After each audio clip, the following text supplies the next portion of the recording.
Welcome to Empower Ed, a PIQE podcast where we talk about the issues that matter most to families, schools, and communities. I'm Ileana Gallego, and together we're unlocking the power of education. Today, we're diving into a topic that so many students and families are navigating right now: academic stress and how families can better support young people through it all. I'm excited to welcome Dr. Kelly Greco to the show. Dr. Greco is a licensed clinical psychologist, professor, parent, and mental health expert with more than 30 years of experience working with youth, families, and diverse communities. She currently serves as a professor of clinical education at the USC Rossier School of Education and previously served as the assistant director of outreach and prevention at USC Counseling and Mental Health Services.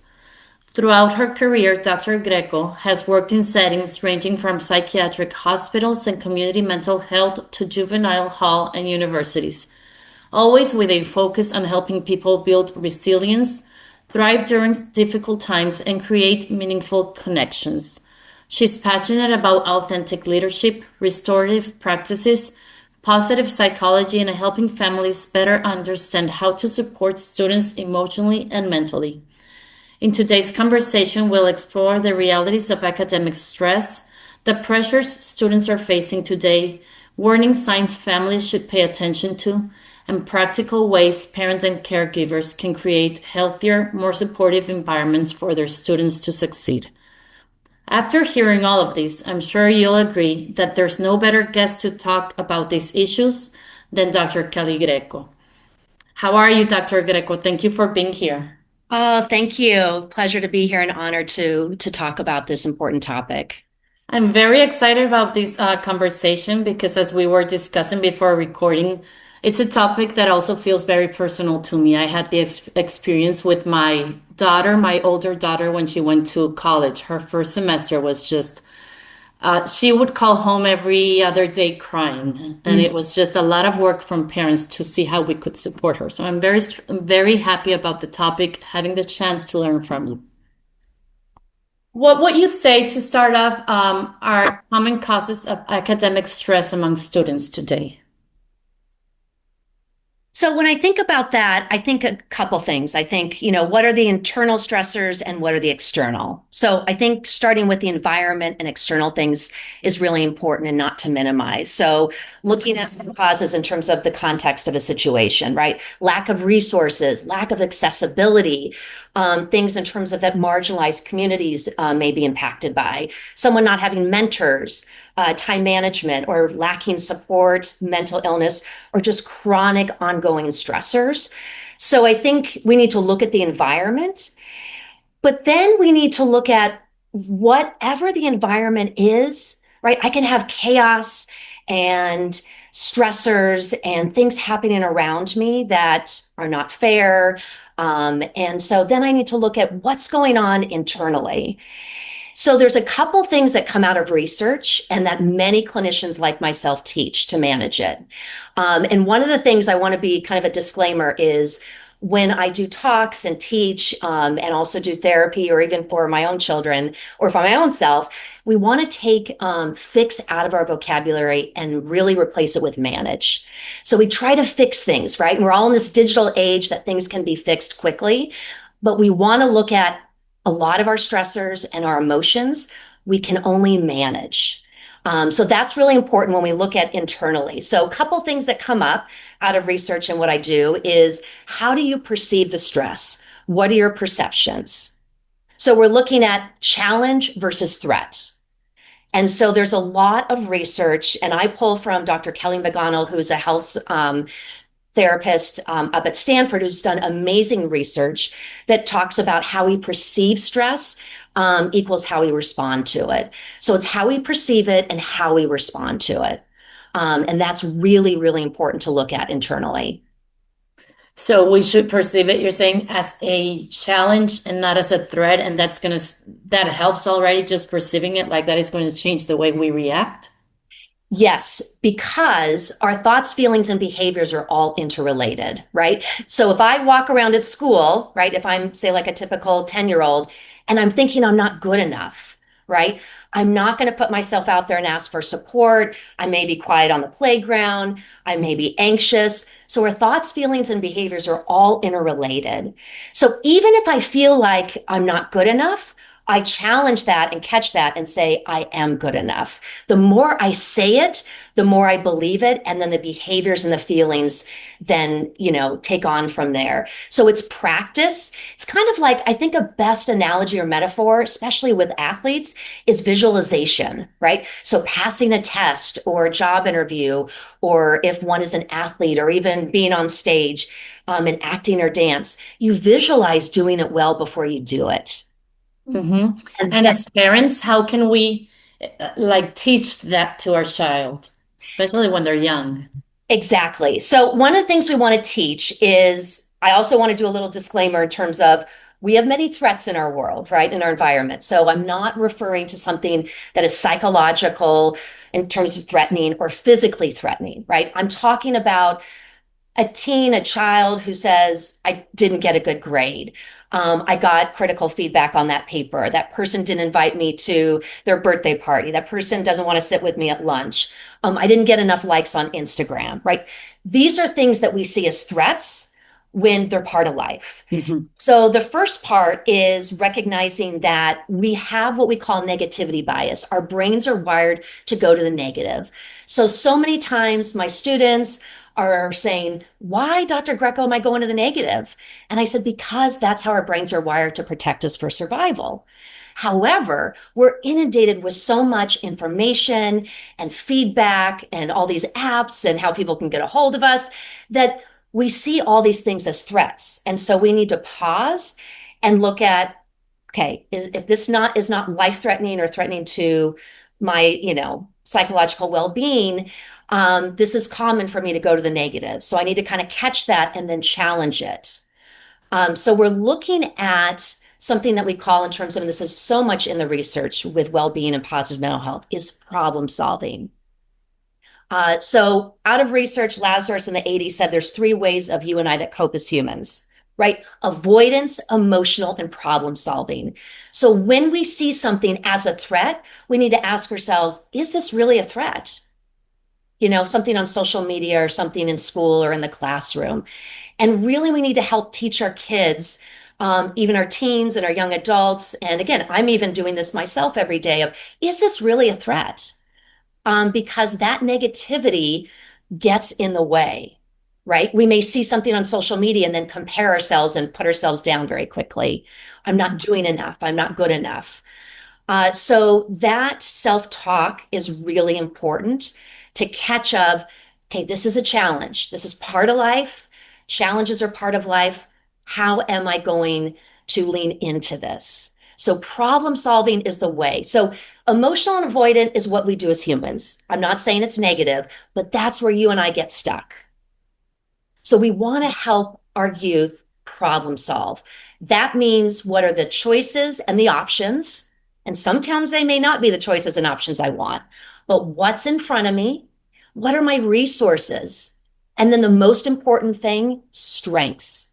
I always start with strengths. When I talk to myself, when I talk to my children, when I talk to my students, we need to be more strength-based, particularly in our educational institutions. Okay, wonderful. This is great advice. It's already getting interesting. Okay, so I want to talk about I feel like students now are more stressed than a generation before. Is that true, or how has academic stress changed in recent years? And if so, why do you think that's happening? I'll say personally, from what I've seen in terms of being in the field for a long time, whether it's a professor, psychologist, parent, I go to the place of, I even tell my own children, you have it a lot harder than I do. Mm. I'm middle aged. I didn't have social media. I didn't know when I was rejected, didn't have online bullying, didn't have, where we compare ourselves on social media. So I didn't have that like many of us. And so I think that really plays a big role. We get information. We know things that we didn't know before the technology. And I've done a lot of talks on the anxious generation from Jonathan Haidt, who's done research and written that book. And we do see some research in terms of our social media use increases the number of hours in terms of our mental health, our stress, our anxiety, even suicidal thoughts, right? And so we have to be careful in terms of and this is what I tell individuals, what's my relationship with social media and technology? Because technology is here to stay, right? My kids are given, laptops at school, right? There's no textbooks and things like that. We're on technology. What is your relationship? So if my relationship is about the number of likes, the number of people I have, on social media, then we're in trouble, right? So it's about the relationship. So I think in terms when we look at post-pandemic, social, political, racial climate, even our caregiver stress in terms of parent stress, which is rising, whether it's the economy and just parenting is stressful in general. I really think it goes back to what Jonathan Haidt had said in The Anxious Generation, the research is going back to 2010 when we had the smartphones, is we did see changes within stress. Sure. But I will say something that we look at as clinicians, particularly those in university settings, the Healthy Mind Study is what we look at. And they surveyed 84,000 college students with 135 colleges. What I thought was fascinating is that the rates were quite high in 2022, and now they're coming down in 2025, right? So so when they were measuring moderate severe depression, it was 44% in 2022. And now it's declining to 37% in 2025. And whether it's anxiety, loneliness, suicidal thoughts, we're seeing some decline. So I think that is the positive of social media and technology. We see platforms with campaigns and people out there normalizing and validating it. And so the stigma is being challenged and getting better. And people are being more open to, I'm a human being and struggling is okay. Because one of the things that we see a lot with our generations currently is that the recovery and the resiliency is different, right? I remember seeing some research saying that our adolescents and young adults were hit the hardest after the pandemic, right? Compared to individuals middle-aged and older. And, I think we can say that's due to life experiences. Those of us like myself that are older have life experiences where we can pull from that we're going to be okay because we've been through A, B, and C. But I think the other thing is like I said, we are inundated with so many messages digitally, expectations, friends, families, parents, comparing ourselves on social media that we're very quick to go downhill quickly. Yeah.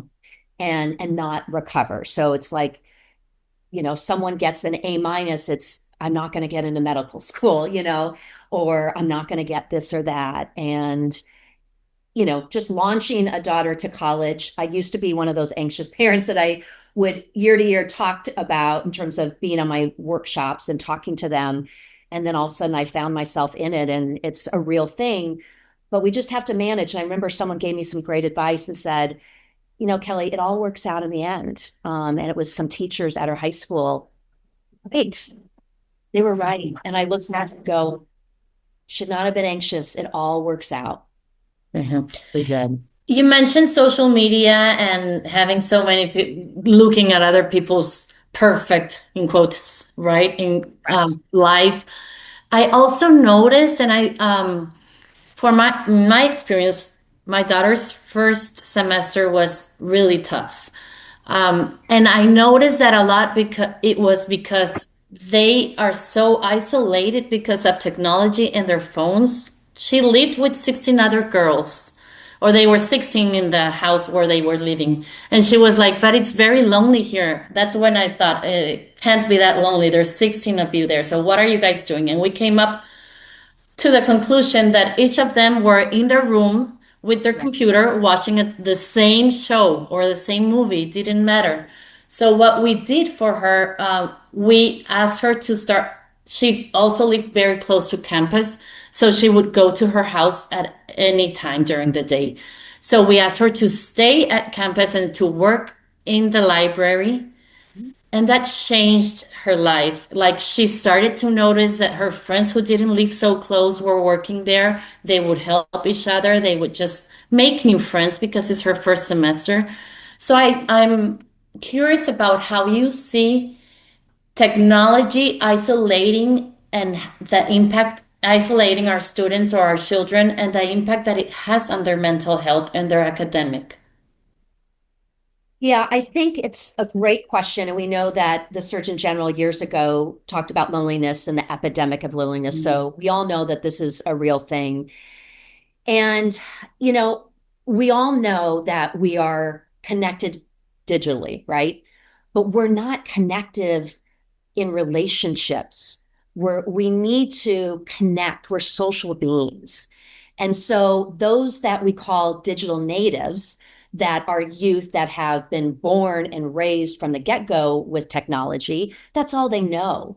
And so that's something that we can do as caregivers or parents is help them learn how to connect outside of the phone and how important that is. Whether that, we take them out and we get off our own phones, right? So whenever I do my parent talks, I always say, because they're like, Dr. Greco, how do we have our kids be resilient? And I said, it starts with us. We have to role model it, right? So I have to look at myself every day, right? I've got to put down the phone at the dinner table, if I'm going to enforce those rules, or am I really connected with them? Where it's quality time. So that's really important. I think the other thing is what I've seen is that with the digital natives and just being developmentally younger, I think as we get older, we don't see loneliness as a bad thing. And our youth and our teens, even our young adults, they see it as a bad thing, right? Whereas we want to look at solitude. So, me with having so many roles, and maybe yourself and other caregivers and parents, like we can't wait to get alone time, right? And so it's leaning into it of, how can I use my time? And that learning to be by myself is a life skill Well, because we are going to be by ourselves one day or one time. And so that is a life skill, just like bouncing back and being resilient. So tolerating uncertainty, tolerating how to be alone and how to take care of myself. that's true. I'm not seeing it as a bad thing. And so we need to stop doing and we need to start being more. So being more connected. And so one of the things I tell students, parents in my talks is I ran across research years ago that talked about it's the quality of relationships, not quantity, right? So it's not that I have 500 Instagram friends. It's do I have one or two people, especially peers, that accept me unconditionally? That I can be my authentic self. They've seen me in my bad, worst day, and they still accept me. They still love me. So that is an important question that we need to see for our children. That's a question I ask when I'm a therapist of when I look at social connections. And if people don't have a few people that they connect with in terms of the quality, that concerns me. And we want to hone in on that, just like how you did with your daughter, getting her out and getting them off the phones. So, like and so many people listening, if I tell my kids, you need to get off your phone, I don't need to say, I get the same thing. Don't tell me that, right? But my daughter did something on her own where she just internally said, I'm going to go off social media for a couple days. And she said her mental health and her stress did a 180 and was a game changer. But she I had think to come to that on her own. Yes, I think it's like what you mentioned before from the pandemic. And I think even the young adults, they're becoming more aware of their own mental health. It's not just us or listening or teaching or taking them to workshops or whatever. It's they themselves are becoming like more aware of what they need to do.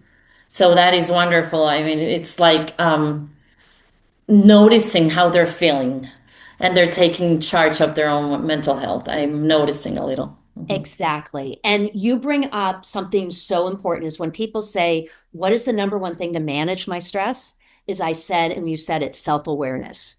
If I don't know what's going on internally, then I don't know what to do. I don't even know, right? So that's why we go from 0 to 60. So something that I teach, it comes out of solution focus, but you and I get it all the time, even when we go to the doctor of like, you break your arm and where's your pain, Kelly, from 1 to 10, right? So it's called the scaling question from 1 to 10. So I teach students and I say, I do this myself of where am I throughout the day, 1 to 10, 10 meaning high stress. And if I'm a 5 or higher, I need to do something different. And that's where I've got to problem solve and make different decisions. Perfect. That's a wonderful advice. I know what you're talking about, the little faces that they put in the doctor, that they have in the doctor's office. That's Okay, right. so as parents, when we see one of our students or one of our children feeling overwhelmed, what are some things that we need to watch for and what can we do about it?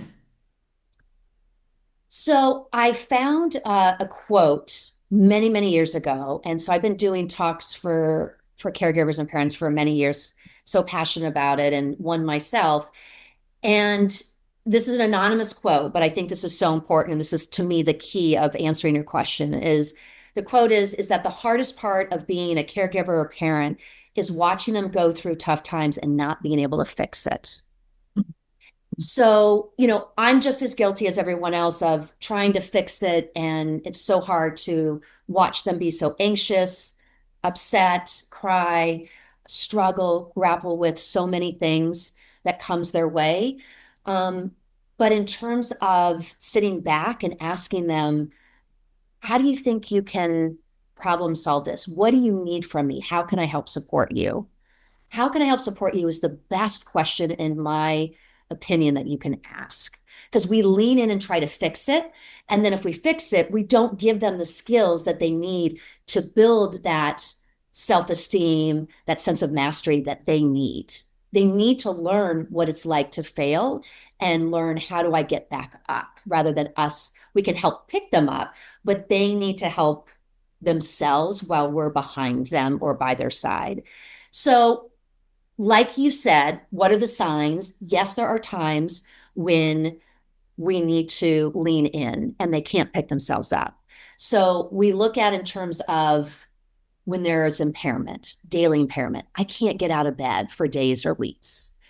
I can't stop crying for days or weeks. Um, I'm anxious. I've got panic attacks. They start talking in ways that show that they're hopeless or helpless, and it's chronic, Mhm. right? And the best thing, so going to the worst case scenario, suicide, the best thing that you can ask someone is, are you feeling suicidal? Because when we dance around that and not ask that, they think, oh, they're going to judge me if I say something or they can't handle it. And so we really need to ask in terms of, are you okay? Right? So I always say too, take you out of your vocabulary and start with I, right? Those I messages that a lot of us know. Because when you say you, right, you're not getting out of bed, you're crying all the time, right? We get defensive and shut down. So I feel worried, and I could be wrong, but I'm seeing you have difficulty sleeping, or I'm seeing you shut down, or you're saying you're fine, but you're crying. So using behaviors and those I statements and coming from a place of I could be wrong is really important. Mhm. Oh, it's got me thinking. That's why I'm quiet. But how can, let's say that we have students who are going through just the regular stress, academic stress. What are some coping strategies that you suggest that they practice regularly? It's a great question. So a couple things in terms of my years in the field and just what I've seen, and especially as a parent, is the number one thing is structure. Okay. So structure helps us, diffuse any kind of anxiety and stress, right? It gives us a routine. When the environment is predictable, then that helps us manage and feel in control, right? So control is everything. Once we feel out of control, then we're spiraling downwards. So we have to focus on what I can control and let go of what I can't. And that's something that we need to tell ourselves and teach others, particularly our youth and teens. Of, you're focusing on this, but you can't control how the teacher's going to react, but you can control how you're going to approach them, the language, the tone, how you're going to deliver the message. I can control what's going on internally with me. Not easy. So structure is really important. So something I've seen for years is when the structure is taken away on winter breaks, summer, that's when I've seen individuals struggle. And so I said, that's when you have to create your own structure. Because when you're in school, you've got structure, it just comes naturally. So we need to create that. So as parents, having those sleep routines, talking and collaborating with them of what kind of structure routines for activities, doing homework, it just helps us feel more in control and creates a predictable environment where I'm going to thrive. The other thing is time management. How do I manage our time? So, like I talked about social media and phone, the research I've seen is that being on your phone 2 to 4 hours, more so two, is kind of more about positive mental health and healthy rather than sometimes we're on our phone for 6, 8 hours. And I'm talking about social media, right? So when my kids challenge me in terms of that, I said, I'm on my phone because of work, responding to your teacher, activities that you're in. So it's more about the social media and that free time of just that doom scrolling and all of that. And then the other thing, too, in terms of support, that sense of connectiveness comes up in research. That is that buffer for positive mental health and to thrive. So, what is my community? That sense of belonging. And so that's really important. And then lastly, it's adaptive, positive coping skills, right? So if I ask a youth, teen, or young adult, what do you do to manage your stress? Oh, I like to journal, movies, hang out, binge on Netflix, whatever it is. If they've got one or two things, that's great. So we have to know. I made up these 3 Ps, being in academia for so long and helping students. I taught these 3 Ps because I saw it as like we have to prioritize our mental health, right? Because a lot of times we don't. We just prioritize it when it's a crisis. So prioritize our mental health and then have a plan of action, which is, like I said, what are the 2, 3, 4 things that you do that work, that manage it? And then in terms of we have to practice. So I say I'm middle aged, I immerse myself in this research, I'm a psychologist, but there are many, many days I don't do this well because I have to practice it. It doesn't just happen, it's about practicing.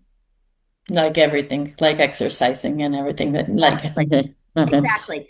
Yeah. Yes. Now that you mentioned all of this, going back to how we helped our daughter cope, it was during that first semester, we talked to her like really every other day she would call and every other day she would be crying. She's studying architecture. So first thing was like, I didn't get any sleep.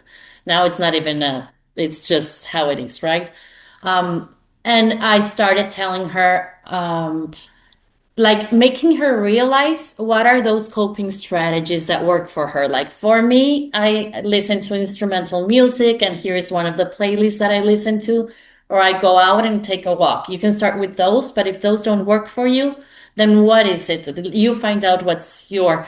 And she's in her 6th semester right now, and she started exercising. She knows how well she feels after she exercises. So I see her change, but it was constant talking to her about it. Like even after that first semester, I would text her, remember to find whatever helps you. If you're feeling stressed, you're not going to do anything during that hour that you sit in front of the computer. Just go out for a walk, 20 minutes, come back, and it's going to be better. So but it was like constant guidance. Now I can say, but it's again, she's in 6th semester that she's got it. Like it's just every other day that I check how she's doing. But I feel like mental health has to be like a topic that's out there every day or often every week, just like another regular topic at the family table, right? What Yes. would you say about it? Yeah, I think, listening to your story, something that comes up to me that I say a lot is we have to celebrate the small successes. And I think, our younger generations, they see that it has to fix it, right? And that, again, I use that scaling question as I say, if I'm a 10 and I'm high stress and I get down to a 9 or an 8, that is progress.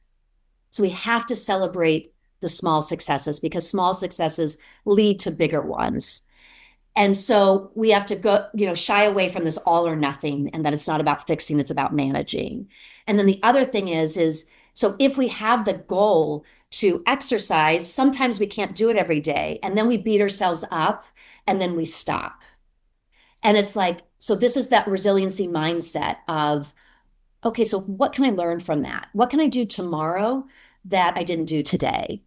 Right? So that self compassion is crucial. And when someone has that growth mindset that comes out of Carol Dweck from Stanford in terms of we're focusing on our ethics, our excuse me, um, our effort, not in terms of things that are fixed. Right? I can't change what I did yesterday, which maybe was I didn't exercise, but I can look at the effort that I can take into tomorrow. Mhm. And so really looking at the small things and the effort and what I can do and how I can bounce back from that and do it in a way in terms of in the future. Yeah, it's in general, you've been talking about focusing on the positive, on the growth and the positive, and just be um, forgiving with ourselves. Yes, which we know, and for myself personally too, is it's very hard. It's It's very hard. it And takes practice. it takes practice, right? Whether that's the messages that we get on social media, from society, from family, from friends. I mean, or just internally, right? We sometimes I've seen where people don't have to have people being critical for them to be critical about themselves. Yeah. And so self-compassion is really, really important, which is also another coping skill that is crucial. So, and what we say with self-compassion and in the work with that we see with Kristen Neef, who is the guru in that and has done a lot of research, is that we don't talk to ourselves like we talk to loved ones, right? That is true. So how I talk to my daughters is not how I talk to myself. I'm my worst critic. So I need to talk to myself how I talk to others that I love. So we need to Mhm. start with that. Uh, so that's Yeah, really wonderful important. advice. Wonderful advice. Okay, so now let's go to, I guess, how we usually do as a parent, or how parents used to do before. We always want to tell them what to do and how they should be doing things to children before we become aware of how this new mentality, right? So when students are feeling stress, what do you think parents should avoid saying or doing that doesn't help them? Yeah. So the first thing that comes to my mind and the first thing that I practice myself as a parent is, and again, I'm not always great at this, but I try, is I check in with myself because it starts with us, right? So if I'm stressed, then I may react, and we all want to be responsive, not reactive. And so that's what's really important in terms of if something comes to me, of something said to me that didn't land well, talking back, no, I've asked you to do your chores 5 times and you haven't done it. Um, it's going back to in terms of okay, what's going on with me and how can I catch my breath and be more responsive than reactive. And so, you know, rather than telling them what to do, right? And again, been there, done that, but it doesn't work, or at least I found it doesn't work, you know, Yeah, but I more agree. of taking a deep breath. So the more calm I am, even though internally I'm just like fuming or frustrated or exhausted, of okay, going back to the I statements, right? I feel really frustrated because I've asked 5 times, like what's getting in the way? And Hmm. it's really hard. It's really hard. But in terms of, checking in with myself and using those behaviors of what you're seeing, like I've asked 5 times. This isn't happening. And then sometimes you got to put consequences, right? These are the consequences, A, B, or C. And if you don't do this, this is what's going to happen. And what's important when we do set those consequences is that we focus on the behavior, that it's not that they're a bad human being, which is about shame. It's about you made poor choices that were not in your best interest. Mm-hmm. Wonderful. True. Okay. So before we finish, I think it's very important to mention, when does academic stress become serious enough to seek professional help? Or just any mental health that you see with your children, really? Yeah. So, like we all know, we know our kids best, right? We know our kids best. I think there's one thing I've learned as a parent too, especially as a psychologist, because as a psychologist, you put a lot of pressure on yourself of, well, I studied this, I'm in it, and I should know it, right? But we don't want to put those should statements because that's an expectation. Because before we're a parent, we're a human being. And so we really need to have that self-compassion. And we need to recognize that even though we know our kids, there's also stuff we don't know. And so I've gone to the place of, oh, that's not going to happen to my kids, right? Like I'll never forget, when I didn't have kids, I'd be in Target and someone would be having a meltdown in aisle 5, screaming, having a tantrum. I'd be like, I'm never going to have kids like that. Well, guess what? That was me Mhm. a million times. And now I have great empathy for the individuals that experience that. So, you know, it may happen. And so to not turn your back on if my kid has a panic attack, if they have suicidal thoughts, if they become depressed. So it can happen. And so we really want to not shut out important questions that may scare us and that our own anxiety then gets in the way. And so when they start, grades start plummeting, right? They can't get out of bed. They can't control their emotions or their thoughts, lots of negative thoughts. They can't manage it. They can't manage the daily basic tasks like hygiene, taking care of myself, eating, sleeping. And it's over long periods of time, weeks and months, right? Because we know we may have a death in the family, a breakup, a loss, and we know that there are situational things. So, but it's more of if it's chronic. Um, then I want to check in and maybe even check in with their support systems too, people around them, whether that be other siblings, other family members. Are you seeing what I'm seeing? And then just check in with the child, the teen, the young adult themselves of, I'm concerned about you, but I could be wrong. And Mhm. maybe the behaviors and what you see. And, you know, one of the things I love this book about reflective parenting, and it just talks about, and I believe this of, being a parent is like being in therapy. It holds up a mirror, and it's whether or not you look in the mirror and take in what you see, because you're going to see things you don't like about yourself that they may do, things that you may have missed in raising them, teaching them. You're exhausted, you're stressed out, you're just at your wit's end, and so being really reflective of having them be open to telling you anything because they don't open up to you. And I know a lot of us know this because they're afraid of your reaction. Well, And so I've done the best I can, and I still try to strive every day that my kids come to me and they have of, I was really afraid to tell you this, but I have to tell you this. And I'm like, thank you so much for telling me. And then not reacting in the way they thought I would is a game changer. yes, I've seen that happen and helped a lot in my household too. Dr. Greco, we're so grateful you joined us today and share your practical wisdom and encouragement with our listeners. Your insights on supporting students through academic stress are incredibly valuable, and we appreciate the meaningful work you do.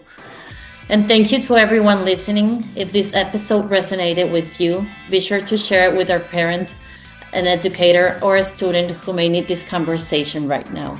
It was a very interesting conversation. Thank you, Dr. Greco. We'll see you next time. Thank you.